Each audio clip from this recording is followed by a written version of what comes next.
Good Saturday morning to you, and welcome to another edition of Morning Buzz with the Energy Guy. I'm Tom Moore. I work out of Clovis. I work for Farmers Electric Cooperative, and I'm taping our show live from our studio at Farmers Electric headquarters in Clovis. Welcome, episode 28. Well, it's hard to believe it, but another Christmas, heck, another year has come and gone. I mean, it really is hard to believe that it's almost 2026. I'm still writing 2024, so I'm really behind. It seems like just yesterday, and you might remember this from a past show, my daughter was suggesting my wife and I watch the new Frankenstein movie on Netflix during our annual Halloween scary movie marathon. I forced my wife to watch scary movies, horror movies, classic scary movies from October 1st through October 31st. And then we do the same thing for her for the month of December for Christmas. But I have one rule. It can't be a Hallmark movie if we're watching a Christmas movie. You know what they need to do is make some Hallmark movies that are like horror movies, scary. That'd be kind of a cool twist.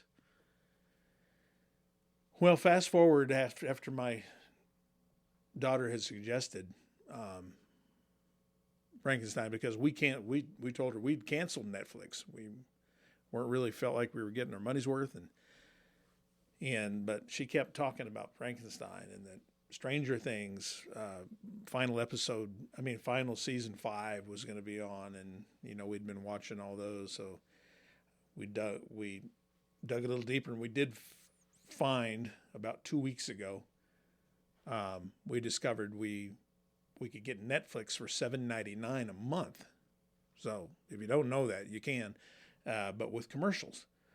But that's no biggie for me because I'm always getting up to use the bathroom. So all the time during longer movies. So I welcome commercials. As far as Frankenstein goes, for me, the jury's still out. It had a beautiful musical score. It was pretty emotional. The monster was different. He became, well, I don't want to give you too much. Let's just stop there. It's 2.5 hours long, so it's kind of long. But I might have to watch it again, just to be fair, because on a 2.5 hour movie, I get a little distracted. But, well, I trust you got everything you wanted for Christmas, and maybe some things you didn't. My wife is awesome. She always surprises me with great gifts. And this year was no different. Let me see, I'll just tell you what I got. I got some really cool cons that are high tops. They look like leather. They're not, but they're kind of an olive green with a black toe and sole, and then the Chuck Taylor label is black, so they're really cool. I'm wearing them right now. And what else did she give me? Really cool shelving unit.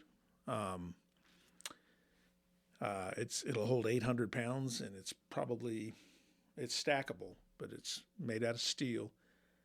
And I have a lot of ammunition, so the place I've got it stashed right now is probably not the best, but that shelf was starting to sway a little bit. And I've got some on our pool table that we don't use much because we can't, because it's got ammunition on it. So,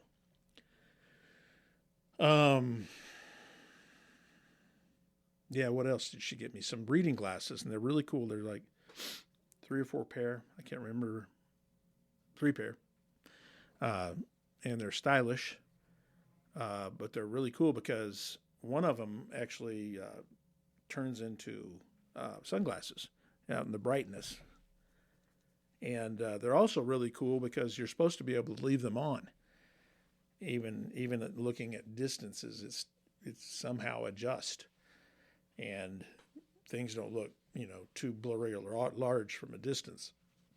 They're great readers, though. But I've had to have readers probably for the last I don't know, 5 or 6 years. I go to the eye doctor and the ophthalmologist. He says, "No, you're good. Just keep getting the cheap readers if that's what you want." But these are really stylish, so I'm going to be cool wearing those, sporting those, and the cons at the same time. But let's see. She got me a really cool antique bayonet, which is neat. And boy, right off the top of my head, I can't remember what else. Anyway, she always does a great job. But the best gift was the Christmas lunch that she prepared. It was just amazing, as usual. But I was telling her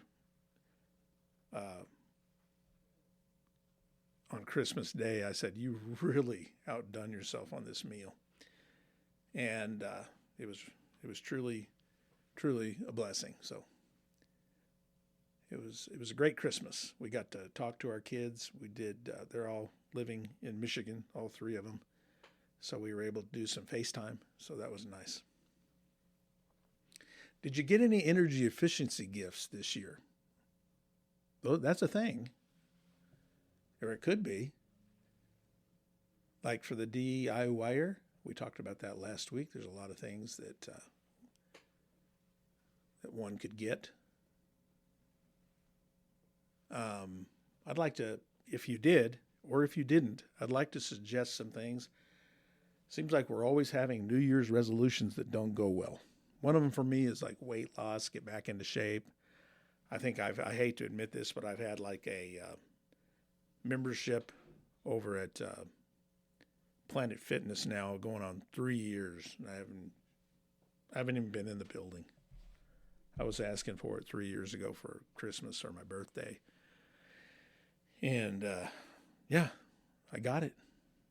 But I think they keep that monthly charge at like $10 because, you're going, well, it's only $10 and I know I'm going to get in there at some point, and they count on guys like me, just suckers like me, to do that very thing. Say, well, I plan on getting in there. So New Year's resolutions typically don't go well. But I would like you to give some thought to working some energy efficiency into your New Year's resolutions, because that might be able to save you a little money. And that's what we're all about here on Morning Buzz with the Energy Guy. I know you were just waiting for me to do that. I always look for the best opportunity. Thought that might be it. So I came up with a few things. So making energy efficiency and New Year's resolutions for 2026 is a practical way to lower utility bills, reduce your environmental impact, and make you feel good. Here are several ways to structure your resolution, ranging from simple behavioral changes to more significant home upgrades. Here's some quick wins for you. It's basically just behavioral changes. Unplug energy vampires. Unplug chargers and electronics when not in use, or use smart power strips to automatically cut power to devices in standby mode, which can account for up to 10% of residential energy use. Hogwash. I found these. I looked them up and find a few things, put them together. I wanted to put this one in here. 10% of your residential energy use? No way. I've put meters on things like that. Like everybody says, oh, don't leave your phone charger plugged in, even if it's not plugged in, because it's going to use energy. Well, I've left one in I put a kilowatt meter on it, which are available to you. I think you can get those at Harbor Freight. Just plug them in the wall, 120 voltage. It'll give you your voltage. It'll show your voltage, so make sure your optimal voltage, which is 118 to 122, somewhere in there. But yeah, that's hogwash. There's no way, these electronics when not in use. TVs. What do you unplug your television every time you turn it off? That's another thing. We got to be realistic. So the rest of this stuff's realistic. I just want to throw that out here because I hear it all the time. I hate to repeat it even. Let's go on to some real stuff. Optimize your thermostat. In 2026, commit to 78-68 rule. I talk about that all the time. Set your thermostat to 78 degrees or higher in the summer and 68 degrees or lower in the winter. Now, right now, 68 degrees in your home is a little awkward. We pushed what Christmas Day was almost 80 degrees. So you were going. It's a little different than most winters. Coming in from the cold into a warmer environment. You were leaving a warmer environment outside, coming into a cooler environment. So it does actually feel pretty uncomfortable at 68. But the general rule is 68 during the wintertime, 78 during the or higher in the summer. And now those aren't numbers I came up with. Those are from the Department of Energy, and they came out a long time ago. I'm guessing that 78-68 rule probably came out in the mid-70s, give or take. But for the most part, it's easy to remember and works. Because let's just talk about summer for a moment. If it's 100 degrees out, 78 degrees feels pretty good, particularly if you're running in a fan to create a comfortable downdraft in the summer mode. And that would be counterclockwise summer, yes. That'll create a draft right underneath the fan. In the wintertime, you switch that, and it'll pull the heated air up and across the ceiling and then down the sides of the room, but you're not really feeling a draft. 78-68 rule. Wash laundry in cold water. Roughly 90% of washing machines' energy goes towards heating water. Now, that could be true if you use hot water to wash with. Switching to cold water is gentler on clothes and significantly reduces energy consumption. That is true. Of course, we've been washing with cold water for a long time because I listen to this really cool podcast called Morning Buzz with the Energy Guy, and that nut is always talking about washing clothes in cold water. And the reason he does suggest that is because most, if not all, laundry detergents are formulated to wash with cold water. Now, I understand some people just insist on using hot water for towels, bath towels, and sheets, and that's okay. That's okay. Manage natural light. Open blinds during the winter days to let the sun heat your home naturally and for free. And close them at night or during hot summer days to maintain temperature. Again, this is New Year's resolution, not just for the winter, but year-round going forward. We're not into our coldest part of the winter yet. Actually, we're only a week into winter, about a week. But for the most part, on the high plains of eastern New Mexico, the coldest 3 weeks in a year are the last 2 weeks in January and the first 2 weeks in February. Last 2 weeks in January, first 2 weeks in February. Those are typically the coldest 4-week period out of the year. But yeah, use those blinds, use those curtains. Goodness, it's free. If it could be 20 degrees outside yet sunny. And if it's sunny, you will get heat through those windows, say the east-facing windows and the southeast in the morning, particularly at southeast corner window, and then the south-facing windows all day long. Now, granted, it's a shorter day because the sun is in the lower part of the southern sky. So it's got a very, very narrow apex, I guess you could say, in the southern sky. So it's not up very long. You notice right now days are getting a little longer as of the winter solstice, which was December 21st. But you notice it's getting dark about 5. You can't do much after 5 o'clock outside with light. But anyway, yeah, let that sun in. It heats up your house. Close them at night. And of course, during the summer days, you want to keep those west-facing windows closed because that west sun in the summertime can be brutal. Home maintenance task. Change HVAC filters regularly. Commit to replacing your air filters every 1 to 3 months. That's a pretty good number to consider around here. Springtime, it gets a little worse because it's so dusty. A clean filter can reduce your HVAC system's energy consumption by up to 15%. That could be true. I mean, if you have a dirty air filter, it's like they're very inefficient because it's like trying to breathe with a washcloth over our face. You think that's very efficient? Try it sometime. Yeah. And that's what a dirty filter will do. It needs to have very efficient airflow. And the only way to do that is changing that filter regularly, every 1 to 3 months. You don't have to buy the most expensive one. Just get one that's in the middle. You don't need to spend a fortune, because then you're spending all your savings on the filters. We want you to pocket some of that money. And of course, not changing those filters will lead to more wear and tear on your HVAC system, causing it to have a shorter life expectancy. And you know what those things cost. I mean, just to replace the outside unit and the inside unit is, with leaving the ductwork, if you've got the ductwork in place, I've seen prices these days, and they range from $10,000 to $16,000, everything in between. So you want that equipment to last as long as you can.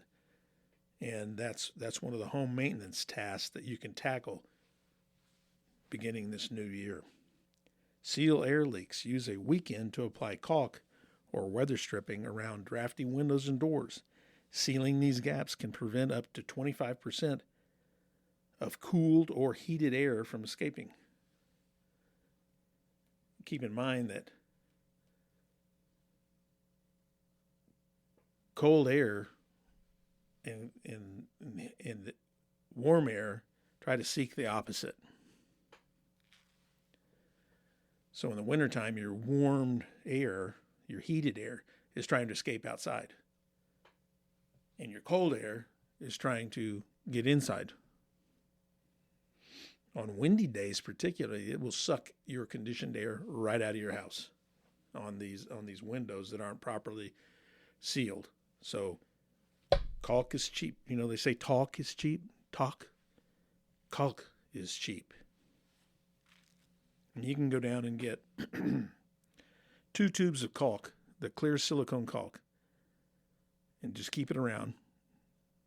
Keep it inside the house somewhere, maybe under the kitchen cabinet, because you don't want it to freeze outside. I made the mistake of leaving it out in the garage one winter, and it ruined. But yeah, so keep it in conditioned space. But anyway, you can get, 2 tubes of caulking for definitely under $10. And then the little caulk gun, it runs about $8, maybe $7 or $8. So for $17, you can see all the windows in your house. And weather stripping is cheap too. Now, you don't want to cheap out on weather stripping. There are different grades. You want to get one of the better ones. If you cheap out and get one of the cheaper ones, you'll put it on one day in the morning, you wake up and it's in the floor. Don't make that mistake. A lot of this is I speak from experience. I've been around a while. Insulate your hot water pipes. Adding tubular foam, that black stuff, you've seen it. It's probably about 2.5 inches, 3 inches in circumference. Got a slit all the way down. It's got a hole in the middle, about 1.5 inches in diameter. I said circumference on the other. I meant 2.5 or 3 inches in diameter. And then the hole in the middle is about 1 inch, 1.5 inches. You want to put that foam insulation around exposed hot water pipes. So that allows you to lower the setting of your water heater, actually, because it will help deliver water that is 2 to 4 degrees hotter. Because if you have an uninsulated hot water pipe coming out of your water heater, touch it and see how hot it is. That's heat. Heat heated air going to the cool room. Remember I said it seeks out the opposite. But even the cold up about 8 inches will be hot because the heat of the tank is rising. And even though the cold supply pipe will be hot up to about 8 to 10 inches even. So I actually would insulate both sides, not just the hot water side, but the cold water supply to the tank. It's 20 after. We need to move right along. Strategic investments. Schedule a home energy audit. Many utility companies offer free or discounted professional audits. This is the best first step to identify exactly where your home is losing energy. We don't have anybody really in this area that does this kind of thing, so I would offer that to our Farmers Electric members. I think the investor-owned utility here in our area anyway, Xcel Energy, have hired folks that travel in, but they do an audit, and I don't know this much better than what I do in my quick and dirty audit, I call it. I'll come out, and sometimes it's just nice to have a neutral set of eyes, look at what you got and speak honestly. And that's what I do. I will come out, take a look around the envelope of your home and see what I can find. I take notes, then I come back. We go inside, we look at things. I will look at your filter, so if you're going to call me, make sure you change it before I come over. I don't want to embarrass anybody. And I've seen some, you could take that and you could knit a sweater with it, what's that stuff called? The fuzzy stuff that's on top of the filter. You see it in your dryer vent all the time. Lint. That's it, L-I-N-T, lint. Anyway, it's kind of like lint in the air filter. So home energy audit. Again, Farmers Electric members, I'll come out and do a quick and dirty audit for you, and you'll learn something, I promise. Upgrade to LEDs if you haven't already. Replace any remaining incandescent bulbs with Energy Star certified LEDs. These use 75 to 90% less energy and can last up to 25 times longer. Fact. Nothing, though, I've got a pet peeve. I just driving around town and I see these parking lights on at 2 p.m. at businesses. And they're LED. That's great. That's wonderful. They're going to cost you about 75% less to operate those. Yet, they're supposed to be longer life, right? But if you're running them 24/7, 365 days a year, you're going to cut that life expectancy way back. But I guess people think, well, they're LEDs, so it's no big deal. It's kind of like my membership at Planet Fitness. It's only $10, no big deal. We got to get past that mentality. I know I do. And if you're one of our members and I drive into town, say I drive over to Santa Rosa or Fort Sumner and I see lights like that on, by gosh, I'm going to drive in there. I'm going to say, hey, your lights are on. Well, they're LEDs. Yeah, they're LEDs, but they'll only last half of what their expected life is if you keep them on all the time. Just take a peek outside. Security light, same thing. If you're at home and you've got a security light, might be LED, but there may be something wrong with the photo switch, and it's keeping it either off all the time or on all the time. And if it's one that we own that you rent from us, give us a call. We'll come and fix it. Install smart thermostat. These devices learn your habits and automatically adjust temperatures, often qualifying for rebates from your local utility provider. We offer a $75 cashback rebate on smart thermostats. Look for incentives for 2026. Check for federal and state rebates. I know a lot of the federal rebates are going away, and we don't have many state rebates. But since this is a World Wide Web, I'm talking to everyone out there. There's likely a utility that offers rebates or a state that may offer rebates. Again, a lot of the federal rebates will only qualify for those through December 31st of this year. So your tax filing for 2025 income is where you'd have to put those. Now, I'm not saying they're all going to go away, but about at least 75% of them are going away. You can find those on EnergyStar.gov. EnergyStar.gov. I have something here for small businesses. One of them is check your parking lights and make sure that they're not on during the daylight hours. But for small businesses, gather your employees around, foster an energy-conscious culture, train staff to turn off equipment and report HVAC issues promptly. That's a great thing to do.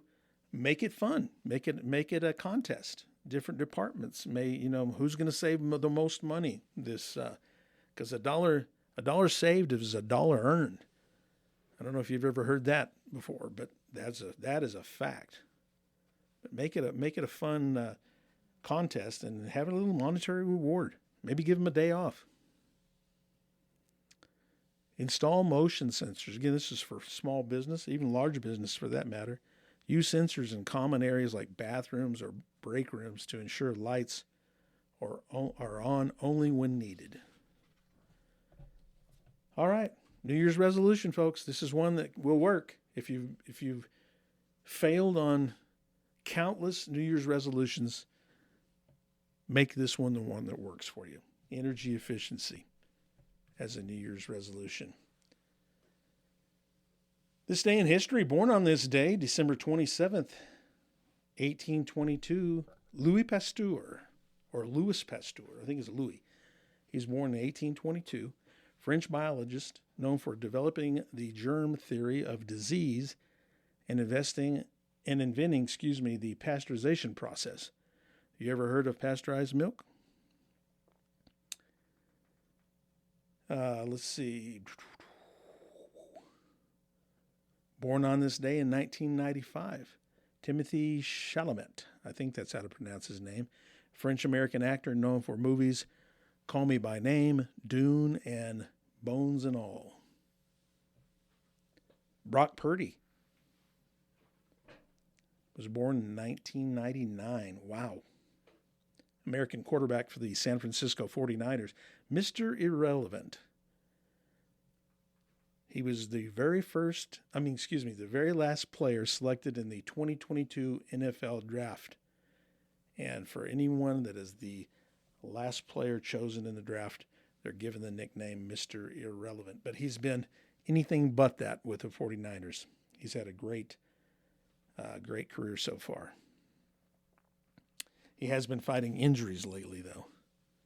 This day in history, in 1900, Prohibitionist Carrie Nation smashes up bar. Prohibitionist Carrie Nation smashes up the bar at the Carrie Hotel in Wichita, Kansas, causing several $1,000s in damage and landing her in jail. Nation, who was released shortly thereafter the incident, became famous for carrying a hatchet and wrecking saloons as part of her anti-alcohol crusade. In 1944, December 27th, FDR seizes control of Montgomery wards. I wonder if everybody got mad at him for that. People that were like shopping in the big catalog, wanting to order something. We called those wish books around Christmas time. But as World War II dragged on, President Franklin Delano Roosevelt orders his Secretary of War to seize properties belonging to the Montgomery Ward Company because the company refused to comply with a labor agreement. Interesting. Finally, in 1968, Apollo 8 returns to the Earth. Apollo 8, the first manned mission to the moon, returned safely to Earth after a historic 6-day journey. Now, they didn't land on the moon. I'm guessing, because I know that was later. I'm going to get to that in a minute. So they probably just orbited the moon. On December 8th, Apollo 8 was launched by a 3-stage Saturn V rocket from Cape Canaveral, Florida, with astronauts Frank Borman, James Lovell Jr., and William Anders aboard. On Christmas Eve, the astronauts entered into orbit around the moon. There we go. The first manned air spacecraft ever to do so. So yes, they did not land. But of course, we all know what happened the very next year on July 20th, 1969. Apollo 11 crew landed on the moon with a crew of Commander Neil Armstrong, Lunar Module pilot Buzz Aldrin, and Commander Module pilot Michael Collins. Armstrong and Aldrin became the first two men to walk on the moon. Or did they? Dun, dun, dun. That's all we've got for you today.